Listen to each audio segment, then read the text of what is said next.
Our next speaker is Dr. Eddi Jolly, now a lecturer in English language and literature and independent researcher. Her research is focused particularly on Hamlet, and she studied for her PhD at Brunel University, London, actually with me, and very wonderful it was as well. It resulted in not only a brilliant PhD thesis, but in a truly significant intervention, I would say, in Hamlet studies, with the book, The First Two Quartos of Hamlet, which I can highly recommend. Her earlier paper, Hamlet and the French Connection, preceded the book and connects us with her presentation this evening, which is The Ghost, the Prince and the Queen, Histoires Tragiques and Hamlet. Eddi Jolly, welcome. Thank you very much indeed. And hello to everybody. The French source for Hamlet lies in the third story in volume 5 of Les Histoires Tragiques. It is a story translated from Latin by François de Belforêt, and it was first published in 1576. And to read that French story is an absolutely electrifying experience.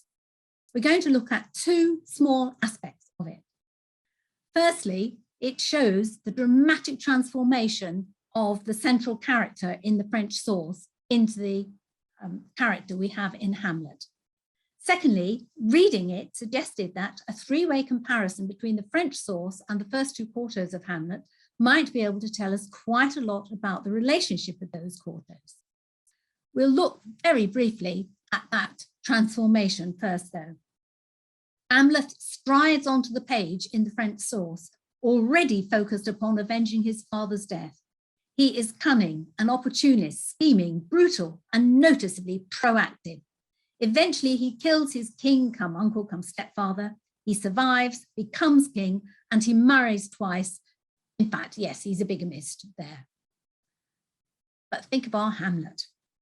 He appears upon the stage, stricken with grief at his father's death and his mother's remarriage.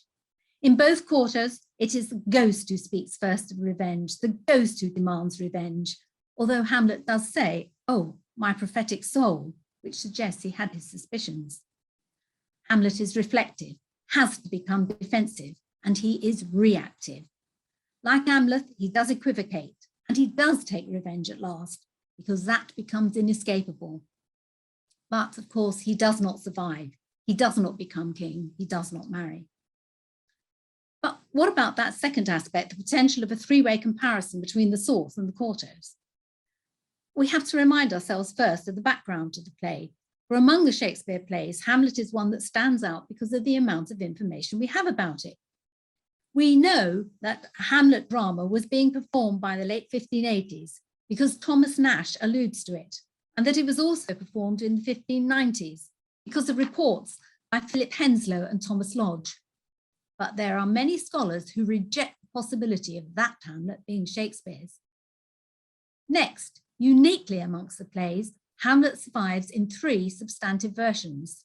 The first quarto, or Q1, published in 1603, is a mere 2,221 lines.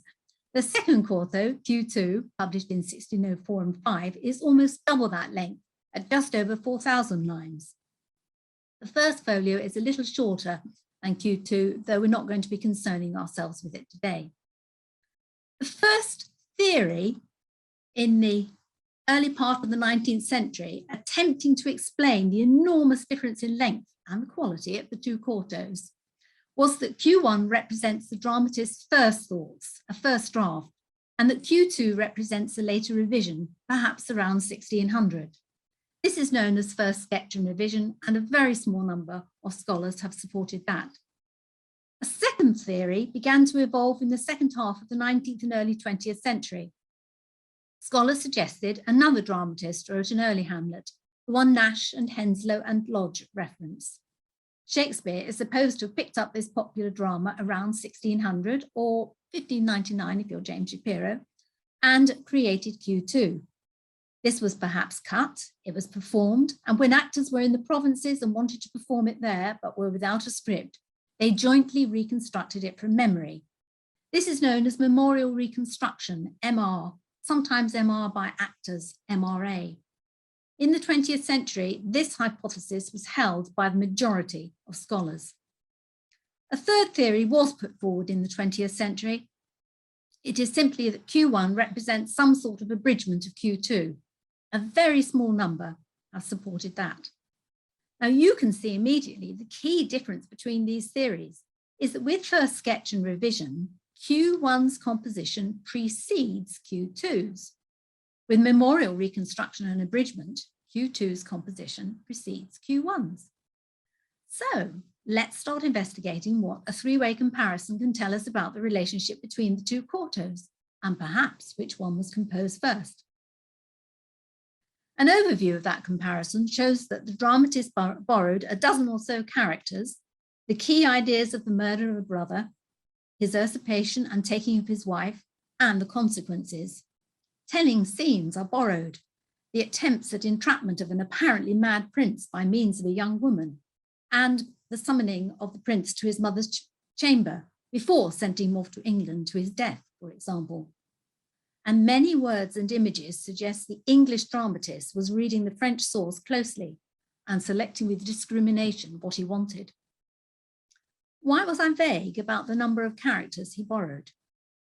Because I think the dramatist found the idea for the ghost in the French source. That source and the quartos share a chambre or bedchamber scene in which Amleth and Hamlet are critical of the Queen. In the French source, in the bedroom scene, Amleth reproaches his mother for embracing the tyrant King Fengon and showing no respect for the shades of her previous husband. The French source uses ombre. These are the classical shades that haunt the underworld. Here is the extract in Belforest with a translation into English. C'est un désir effréné qui a conduit la fille de Roric à embraser le tyran Fengon, sans respecter les ombres d'Orvandil. It's an unbridled desire which led Roderick's daughter to embrace the tyrant Fengon without respecting the shades of Orvandil. And that same shade or ombre resurfaces when Amleth slices off the head of the murderous usurping king. Amleth tells the king, Ne faut de compter à ton frère que c'est son fils qui te fait faire ce message, afin que, soulagé par cette mémoire, son ombre s'apaise parmi les esprits bienheureux et me quitte de seule obligation qui m'astreint à poursuivre cette vengeance sur mon sang. Do not fail to tell your brother that it is his son who makes you give this message, so that, comforted by this memory, his shade may rest among the blessed spirits and release me from this obligation to pursue vengeance upon my own blood. And we know what the English dramatist did with this. He brought in the ombre or ghost much earlier into the play and made him a ghost who commands his son to take revenge against the usurping king, a ghost who is not at rest. Here is the corresponding dialogue between Hamlet and the ghost as it appears in the second quarto. Whither wilt thou lead me? Speak. I'll go no further. Mark me. I will. My hour is almost come, when I to sulphurous and tormenting flames must render up myself. Alas, poor ghost. Pity me not, but lend thy serious hearing to what I shall unfold. Speak, I am bound to hear. So art thou to revenge when thou shalt hear. What? I am thy father's spirit, doomed for a certain term to walk the night, and for the day confined to fast in fires, till the foul crimes done in my days of nature are burnt and purged away, but that I am forbid to tell the secrets of my prison house. I could a tale unfold, whose lightest word would harrow up thy soul, freeze thy young blood, make thy two eyes like stars start from their spheres, thy knotted and combined locks to part, and each particular hair to stand on end like quills upon the fearful porpentine. But this eternal blazon must not be to ears of flesh and blood. List, list, the whole list. If thou didst ever thy dear father love, Oh God, revenge his foul and most unnatural murder. murder? Murder, most foul, as in the best it is, but this most foul, strange, and unnatural. Haste me to know it, that I, with wings as swift as meditation or the thoughts of love, may sweep to my revenge. I find thee apt, and duller shouldst thou be than the fat weed that roots itself in ease on Lethe wharf, wouldst thou not stir in this. Now, Hamlet, here. 'Tis given out that sleeping in my orchard a serpent stung me, so the whole ear of Denmark is by a forged process of my death rankly abused. But know, thou noble youth, the serpent that did sting thy father's life, now where's his crown? Oh, my prophetic soul, my uncle. Aye, that incestuous, that adulterate beast. And the second mention of the ghost in Hamlet is in the bedroom scene, the same as in the French source. Here is Hamlet responding to the second appearance of the ghost, again from the second quarto. Save me and hover o'er me with your wings, you heavenly guards. What would you, gracious figure? Do you not come your tardy son to chide, that lapsed in time and passion, let's go by the important acting of your dread command? Oh, say. I think the ombres of the French source need recognition. Using the ghost is a powerful device that permits the dramatist to create a grieving, reactive Hamlet instead of a vengeful one. A Hamlet who can be philosophical, one who, though he does kill, kills in a situation we see as inevitable. By the way, the creation of the ghost tale is entirely the playwright's. It isn't drawn from the French source. This table summarizes very quickly the appearances of the ombre or ghost there. But you will be saying, what does a comparison tell us about the relationship between the two quartos? And we're going to take just 5 points. Firstly, the age of the princes. In the French source, Hamlet, who says he is the legitimate successor to his father, and he says it twice, has not yet come à perfection d'âge. The 1608 English translation reads that he has not attained to man's estate. We can assume from this that he hasn't reached the age of majority or adulthood, 21 years old. In Q1, Hamlet is also quite young. The first clown declares that Yorick's skull has rotted for this dozen year. Hamlet recalls riding piggyback on Yorick. If that was at about age 7, we have a Hamlet who is about age 19, perhaps 18, Thompson and Taylor say.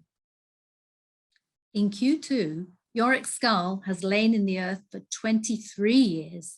So that added to Hamlet's memories of riding piggyback at, say, 7, make Hamlet 30. And the gravedigger tells us he began his trade 30 years earlier, the day Hamlet was born, which confirms Hamlet's age as 30. Secondly, the so-called nunnery scene. In the French source, the king and his advisors want to find out if Prince Hamlet is really mad. The advisors suggest Hamlet should be entrapped by some belle femme, beautiful woman, because Hamlet could hardly dissemble his true feelings when he was enjoying the pleasures of the flesh. The entrapment plan is agreed and enacted upon in under a page with no diversions. In Q1, the king and his counsellor, Corambis, his name now, wants to find out if the prince is really mad. Corambis suggests Ophelia should be deployed to find out Hamlet's true state of mind. The king agrees. 5 lines later, Hamlet enters, briefly soliloquizes, Ophelia enters, and the trap is set. In Q2, the situation begins in the same way, though it is Polonius who now advises the king. But before the plan is put into practice, Polonius talks to Hamlet, Hamlet talks to Rosencrantz and Guildenstern, Polonius and the players enter, and it is nearly 600 lines later before Hamlet enters, soliloquizes, Ophelia enters, and at last the trap is set.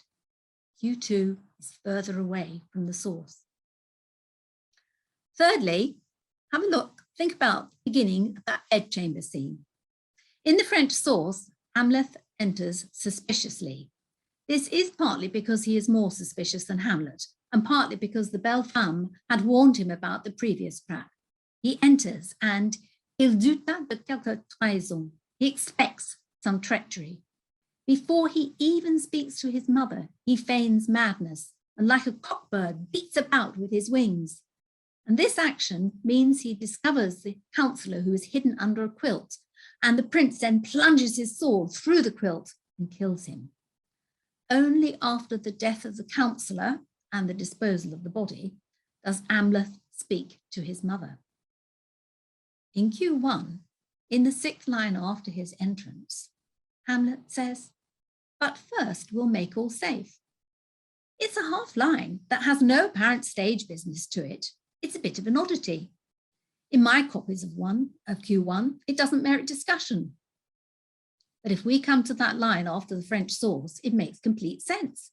It is a hint of the suspiciousness of Hamlet, but it isn't carried through to any stage business because the dramatist has deviated so much from his source.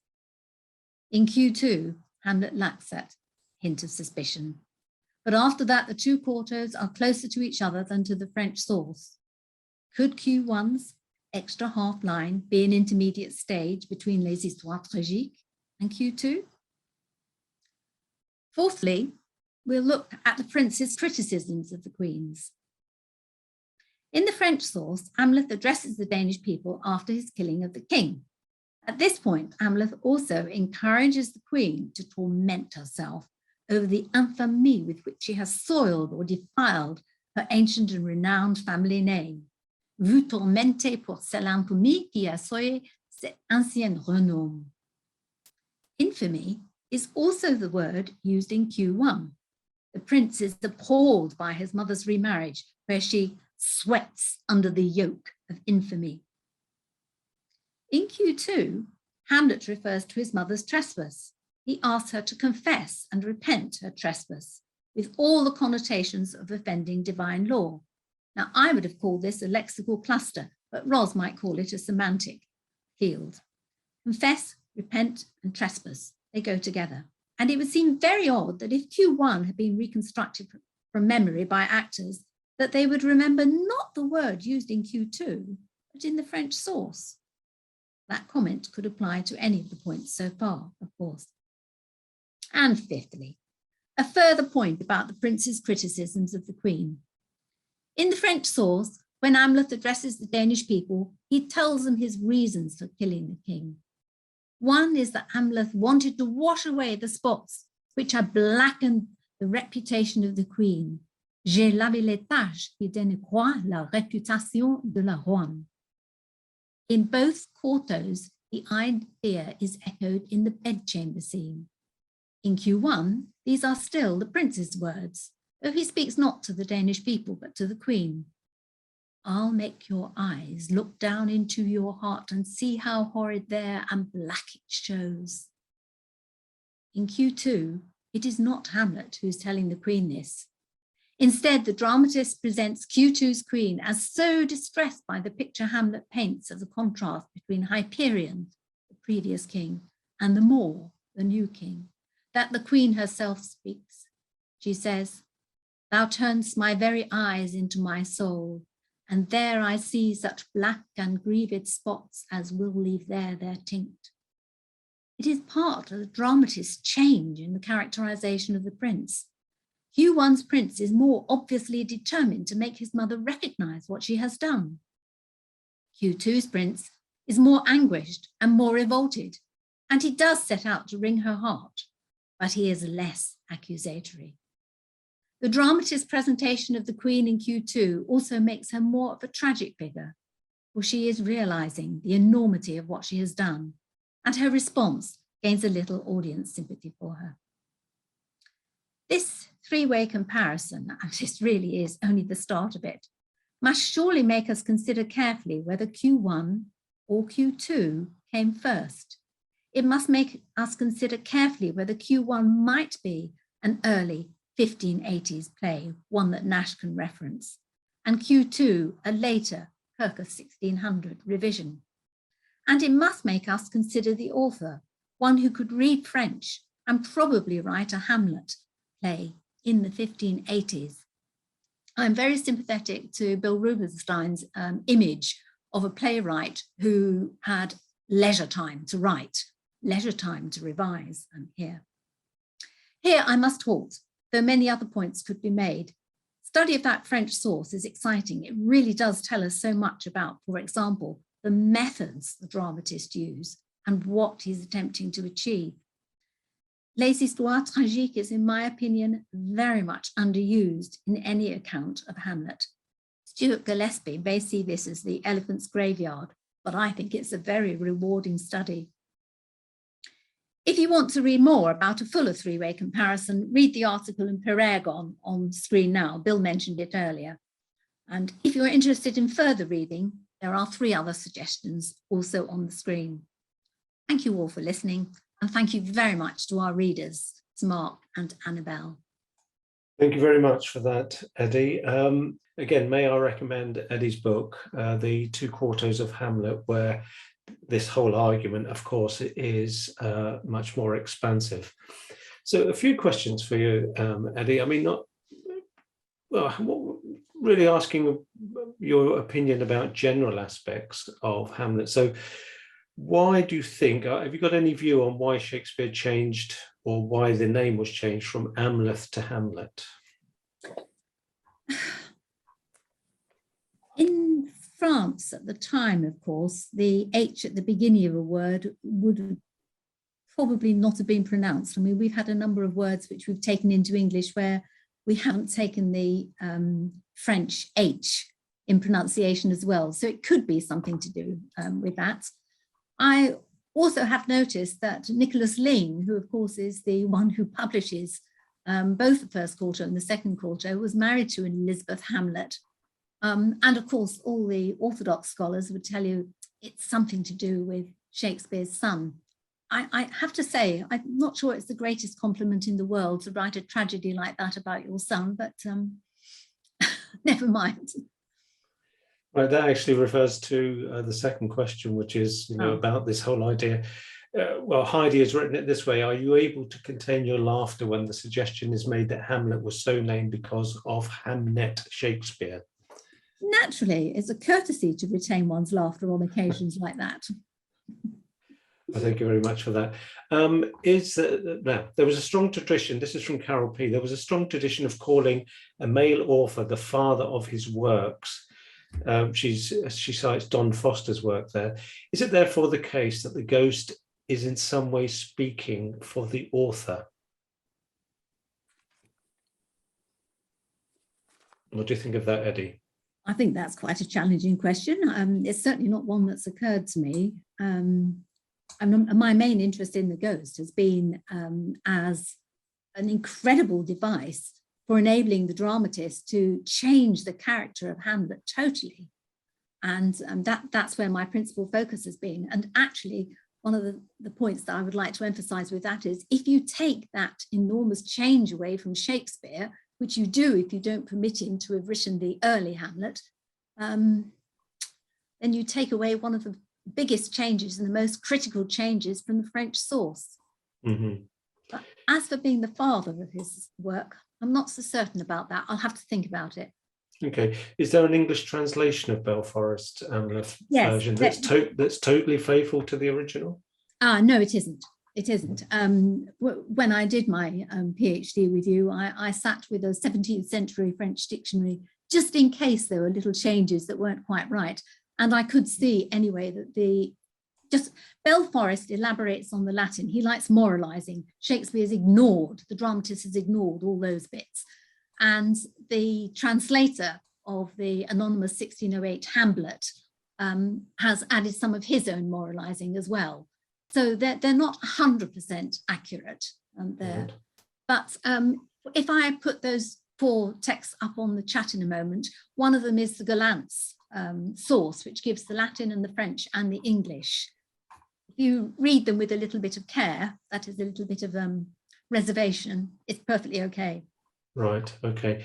Final question for you. Is it possible your analysis of both Q1, Q2 could have been separately adapted from, I know you deal with this, an earlier 1580s Hamlet? Well, the Hamlet is a hypothesis which was put forward in the late 1800s. We haven't any evidence for it except the desire of scholars not to have Shakespeare as an author in the 1580s for any Hamlet, and indeed as much of an author in the 1580s. I personally think that it's a hypothesis upon a hypothesis.